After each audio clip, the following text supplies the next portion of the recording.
আসসালামু আলাইকুম বন্ধুরা, আশা করি সবাই ভালো আছেন। কাশি একটি সমস্যা। যদি কাশিটা সন্ধ্যায় বৃদ্ধি হয় তাহলে সেক্ষেত্রে সেনাগা একটি ওষুধ আছে 30 পাওয়ার। তারপরে যদি মনে করেন যে শোয়ার পরে বৃদ্ধি হয় সেই ক্ষেত্রে পালসিটিলা 30 মানে যে শক্তি 30 শক্তি, এবং সন্ধ্যা হইতে মধ্যরাত্রি পর্যন্ত যদি আপনার এরকম কাশি বৃদ্ধি হয় তাহলে ফসফরাস। এই তিনটি ওষুধ তিনটি সময়ের জন্য খুবই উপযোগী ওষুধ।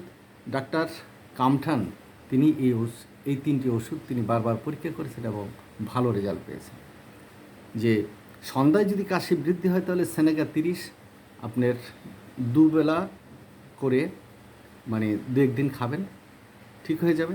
আর শুইলেই যদি কাশি হয় তাহলে পালসিটিলা 30, আর সন্ধ্যা হইতে মধ্যরাত্রি পর্যন্ত যদি হয় তাহলে ফসফরাস 30। আপনারা দেখবেন এই তিনটি ওষুধের নাম মনে রাখবেন। ধন্যবাদ।